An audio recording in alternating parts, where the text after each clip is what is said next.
Dios les bendiga, bienvenido a un nuevo podcast de la Iglesia de Dios, Manantial de Restauración. Estamos ubicados en la 4360 Monterey Road. Si estás aquí en estas áreas, te invitamos a que te unas a nosotros a nuestro servicio. Pero en este día tenemos un podcast poderoso y hoy nos visita la reverenda Magda Díaz. Ella también trabaja en consejería de salud mental. Y también tengo aquí conmigo a mi hermano Pedro Rivera. Y vamos a estar tocando hoy el tema ¿a quién llamar padre? Y lo primero que le vamos a preguntar aquí a nuestra hermana Magda es queremos saber un poco acerca de usted. ¿Cuál es su trabajo? ¿A qué se dedica? ¿Y qué envuelve su oficio? Dios les bendiga. Actualmente me desempeño como consejera de salud mental en el estado de la Florida. Tengo un bachillerato en trabajo social y una maestría en consejería. Tengo alrededor de más de 20 años de experiencia trabajando con diversas poblaciones de diferentes situaciones. Como ministro de la Iglesia de Dios y como cristiana combino mi profesión y mis conocimientos para ayudar a otros, para cambiar las vidas y también para acercarlos a Cristo. Aleluya, qué trabajo más bonito, ¿verdad? Porque puedes utilizar lo que Dios te ha dado para poder ayudar a otras personas, ministrarles y en unas ocasiones, ¿verdad? Darle una palabra de aliento, una palabra que a lo mejor les puede hasta cambiar la vida. Amén. Qué lindo. Dios le bendiga. Amén. Brenda. Ministro exhortador de la Iglesia de Dios. Sí, Amén. Es una mujer de Dios que aquí en la Iglesia Manantial de Restauración nos ministra y nos lleva a Dios, podemos decirlo.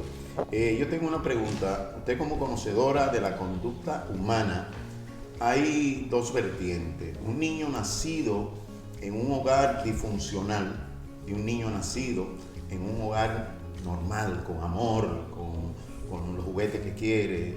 Cuando usted le toca visitar esos hogares o tener que intervenir en esas dos condiciones, ¿usted lo hace de una misma forma? Es decir, lo aborda a esos niños de la misma manera, o explíqueme cómo usted trataría con un niño disfuncional, que viene de un hogar disfuncional, y un niño que viene de un hogar con amor y todas sus formas. Primeramente, en esta profesión nosotros trabajamos con cada persona de forma individual. Aunque utilizamos muchas veces las mismas escuelas de pensamiento, trabajamos las mismas terapias, pero ninguna persona la podemos tratar como a todos igual, porque cada cual tiene pues necesidades particulares y especiales. Obviamente un niño que viene de una familia constituida, una familia funcional, como si fuésemos a ponerle un término, las situaciones y las necesidades van a ser completamente diferentes a un niño que nace en un matrimonio disfuncional, o en una familia disfuncional, una familia compuesta. Por eso es que cada caso particular hay que tratarlo con respeto, con independencia, y proveerle todas las herramientas y ayudas necesarias para ayudarlos a que puedan trabajar con las situaciones y problemáticas que puedan estar enfrentando. No es un trabajo fácil, pero sabemos que Dios te ha dotado con una gracia y con una sabiduría para hacerlo de la manera tan bonita como tú lo haces. Amén. Y entonces ahora vamos a entrar en el tema que vamos a discutir en este día, que es: no llames a nadie padre. Y vamos a utilizar ese versículo muy conocido, pero un poco controversial, de cuando Jesús dice en Mateo 23:9: y no llaméis Padre vuestro a nadie en la tierra, porque uno es vuestro Padre, el que está en los cielos. Es un poco controversial porque si nos dejamos llevar literalmente por el versículo, dice que no podemos llamar a nadie Padre. Pero entonces, ¿significa que no podemos llamar ni tan siquiera a nuestro propio Padre biológico Padre? ¿A qué se refiere Jesús con ese versículo? Para poder contestar esta pregunta debemos ir al contexto del capítulo completo. En el capítulo 23 del libro de Mateo vemos a Jesús haciendo una llamada de atención ante la práctica de los fariseos de predicar cosas que ellos mismos no hacían. y hace referencia a que buscaban su propio reconocimiento. Si nosotros vamos a la tradición judía, era común o normal que los títulos para ese tiempo, por ejemplo, los títulos era una forma de presentar honor a los rabinos y a los líderes religiosos. A los maestros de la ley se les conocía como padres de la nación, o también se les podría conocer como el término de padre espiritual, porque ellos instruían lo que era la Torá. Pero Jesús en ningún momento prohíbe llamar papá al padre biológico, porque entonces Jesús estaría contradiciendo a sí mismo, porque el que instituye la familia y estableció y lo establece como un mandamiento de honrarás a tu padre y a tu madre para que los días de tu vida se alarguen, es el mismo Dios. O sea que Dios no se puede contradecir a sí mismo. No hay ningún problema con que nosotros como hijos le llamemos padre a nuestro padre o a nuestro padre biológico. Qué bueno es tratar con personas que conocen el tema del cual están tratando. Yo quiero seguir en el área profesional. Tengo una pregunta, pero es personal. Cuando yo vine a este país, estaba muy joven y ya tenía mis 2 hijos, una hembra y un varón que tengo.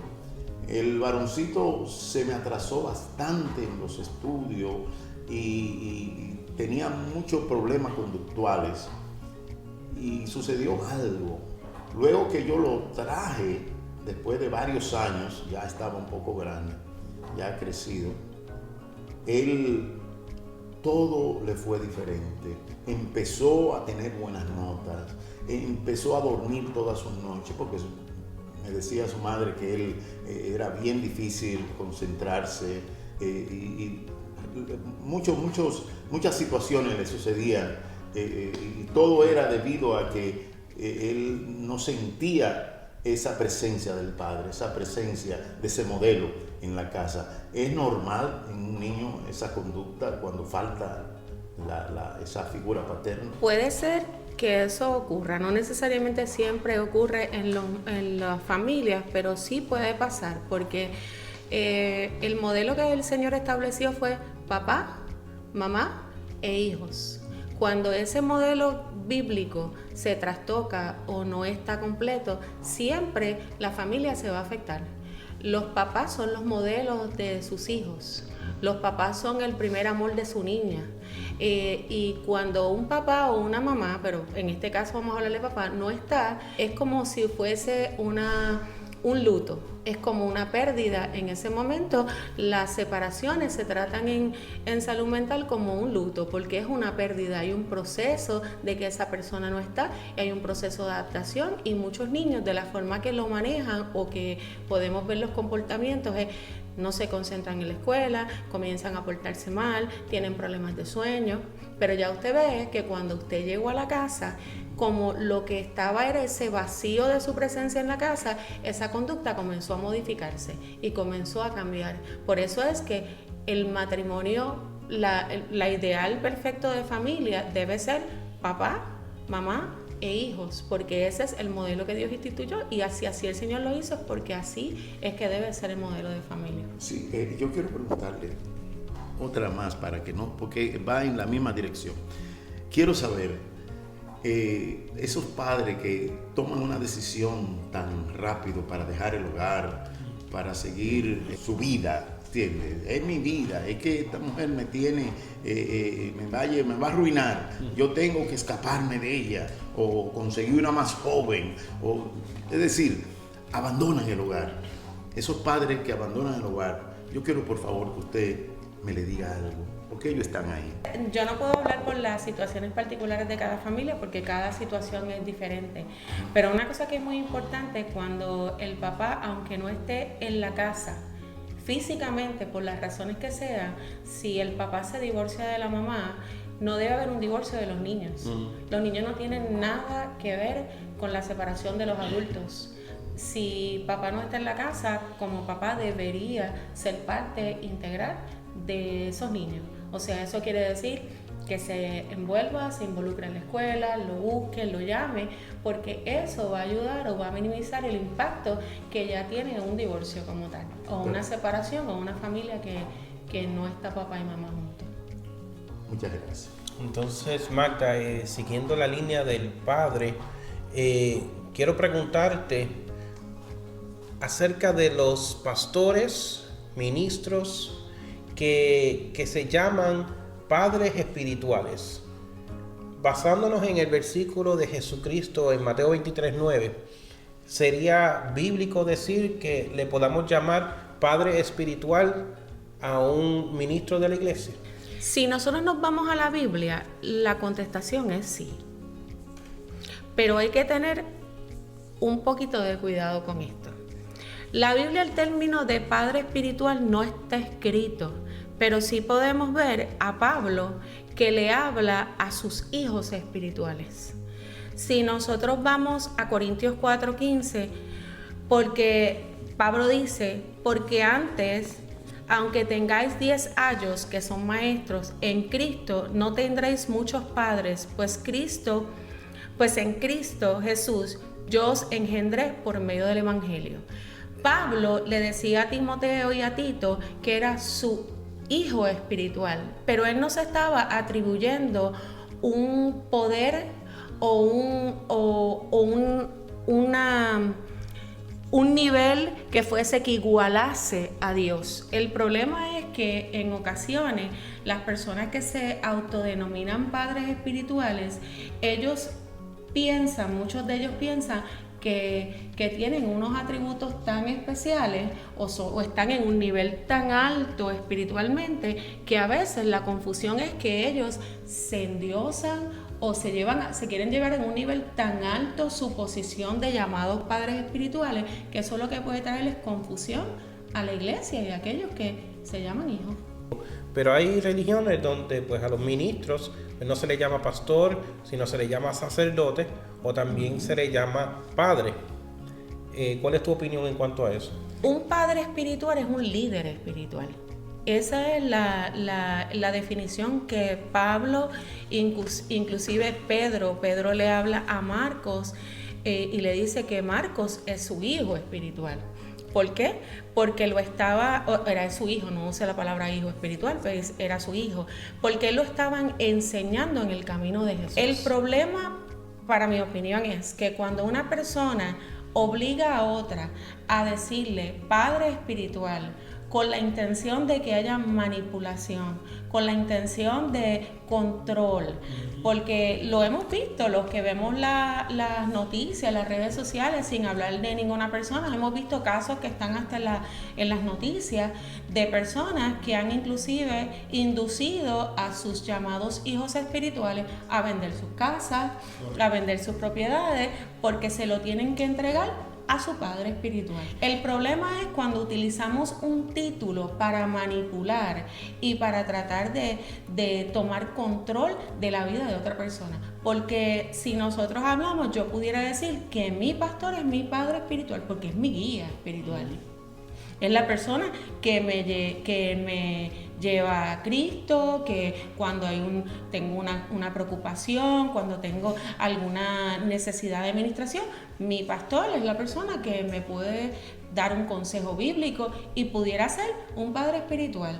Pero el problema es el mal uso del llamado padre espiritual. Lo cual se asemeja mucho a lo que haría tal vez un padre biológico. Cuando un hijo tiene una situación, un problema, ¿a quién acude? Por lo regular, ¿verdad? A su padre o a su madre biológica, porque sabe que esa persona le va a ayudar, le va a dar un buen consejo, le va a poder dar las herramientas necesarias para sobrellevar esa situación.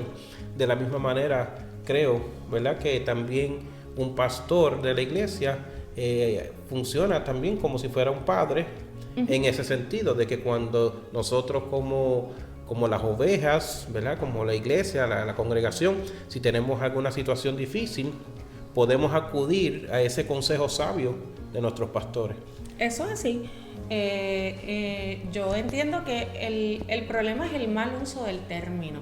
Yo no entiendo que bíblicamente la Biblia no condena ni prohíbe y que hayan padres o hijos espirituales. El término yo lo busqué y no lo vi en la Biblia que diga padre espiritual, pero sí Pablo habla de Timoteo y habla de Tito como su hijo, y también Pedro, y eso es algo que era común en ese momento. Inclusive en Filemón 1:10 dice: te ruego por mi hijo Onésimo, a quien engendré en mis prisiones, a quien le enseñé, o sea, yo le enseñé en mis prisiones el camino de Cristo.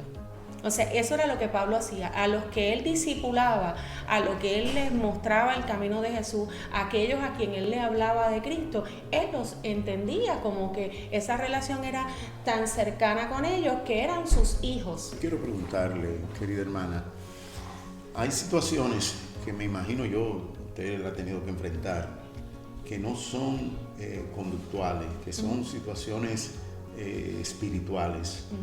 Y usted ha tenido reacciones espirituales, de índole espiritual en algunos de esos niños, y usted ha tenido que orarle.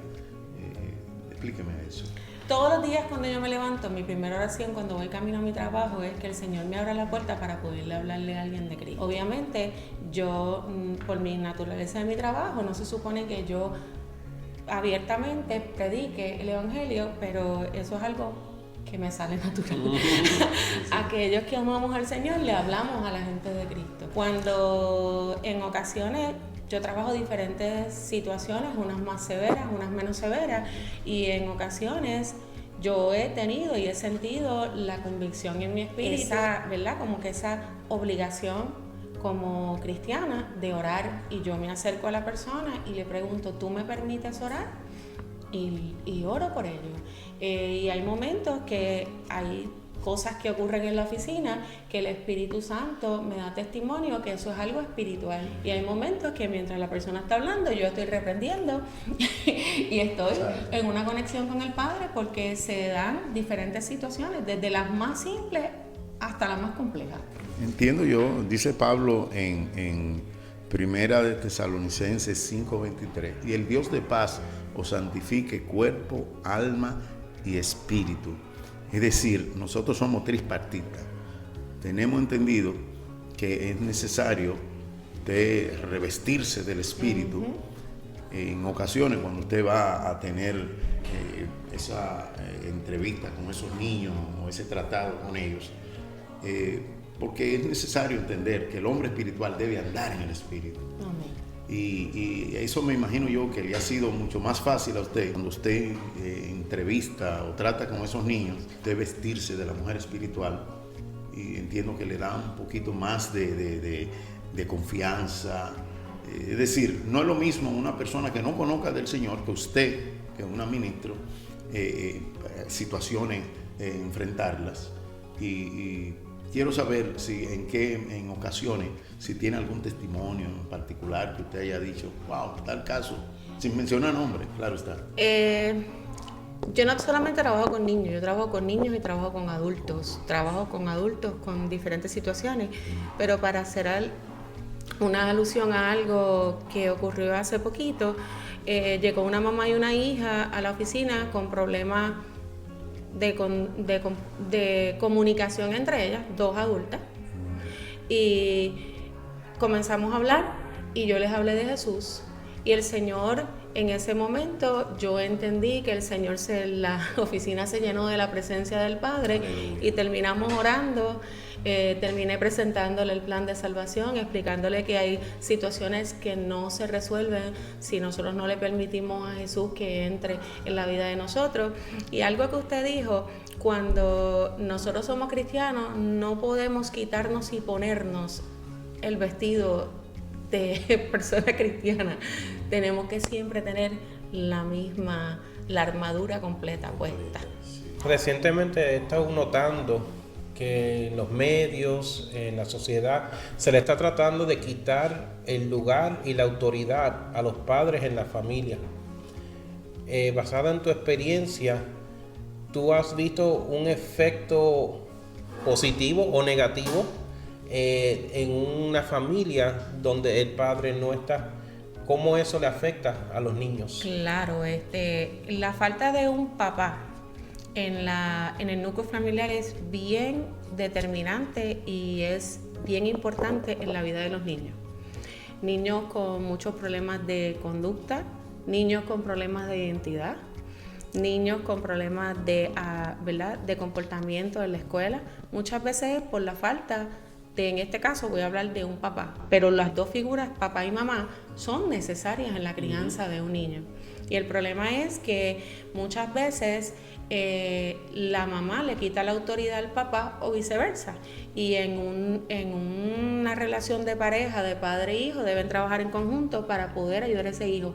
Es como si nosotros tenemos una mesa que en vez de tener 4 patas, tiene 3. Va a estar coja y se va a caer. De un lado de esa mesa se va a caer. Asimismo, por hacer una comparación sencilla, si una familia falta uno de los dos padres, y puede faltar por diferentes razones, porque no estamos hablando de un papá que abandona, podemos hablar de un papá que se muere. Correcto. Podemos hablar de un papá que por las situaciones migratorias no están y los hijos se están criando con otros familiares. Esa figura paternal, si no hay un buen o otra figura que pueda tratar de sustituir la figura paterna, es bien necesaria, porque siempre va a haber una deficiencia en la familia porque no está completa. Hay mujeres que anhelan un hijo y no logran, se casan con la intención de tener en el hogar un niño. Hay otras que no le importa, hay otras que por ahí tienen y lo regalan, pero en particular esas mujeres que anhelan un hijo, que lleguen al punto de hasta la demencia. ¿Usted ha tratado con alguna mujer que tiene ese anhelo tan grande y no ha podido verlo realizar, de tener un hijo? No recuerdo un caso de alguna mamá que esté anhelando un niño y no lo haya podido tener, que yo recuerde, pero sí sé de familiares que han adoptado hijos y los han hecho sus hijos. Sí, lo han O sea, hecho sus hijos. Teniendo sus propios hijos, la vida les ha tenido han surgido situaciones y ellos han asumido la paternidad y la maternidad de niños huérfanos de padres vivos. Qué cosa hermosa. Sí, es hermoso, es maravilloso. Sí, yo también conozco esos casos. Inclusive se dan casos que ellos adoptan un niño y luego quedan embarazadas, porque parece que la presión o un sinnúmero de cosas se dan y luego quedan embarazadas y llegan a tener hasta 2 y 3 hijos, pero la primera, por la que estaban luchando, la adoptaron y usted ha visto la diferencia en esa clase de personas. Cuando uno tiene un hijo, uno lo ama porque es de uno. Sí. Pero cuando uno adopta a un niño, yo entiendo que eso es un amor increíble, Sí. porque es un amor que decidiste amar a alguien que necesitaba ser amado. Para mí, yo creo que eso es uno de los actos más hermosos que un ser humano pudiera hacer, adoptar a un niño que no nació de su vientre, pero lo decidió escoger, lo escogió, lo tomó, lo crió como suyo y lo amó. Bueno, ha sido excelente este tema, de verdad que es muy interesante. Entonces, en resumidas cuentas, volviendo al versículo Mateo 23:9, podemos entender que en este versículo, basado en el contexto bíblico de ese capítulo, Jesucristo no está prohibiendo el uso de la palabra padre, ya sea tanto padre biológico o un padre espiritual como un maestro. Es simplemente que no podemos darle la misma autoridad o el mismo lugar que le daríamos a Dios a una persona. Amén. Como creyentes, nosotros tenemos que tener respeto, gratitud y honra por quienes nos instruyen en la fe. Pero nunca debemos llegar a ponerlos en un lugar tan alto que llegamos a convertirnos en idólatras, porque Dios no comparte su gloria con nadie. Y todo líder o mentor espiritual debe reflejar a Cristo y no tratar de robarle la gloria a Dios, que eso es lo que a veces ocurre en ocasiones. Si alguien usa el título de padre espiritual para manipular, controlar o desviar la fe hacia él mismo, debemos recordar lo que Jesús dijo: uno solo es vuestro Dios, Padre, el que está en los cielos. Amén. Un tema muy bonito, muy interesante. Esperamos que haya sido de bendición para su vida. Si tiene alguna pregunta o duda, la puede escribir en los comentarios y con mucho gusto le vamos a contestar. Esperamos que se pueda suscribir a nuestro canal para que pueda seguir disfrutando y gozándose de estos podcasts edificantes. Que Dios les bendiga, que Dios les guarde. Será hasta la próxima.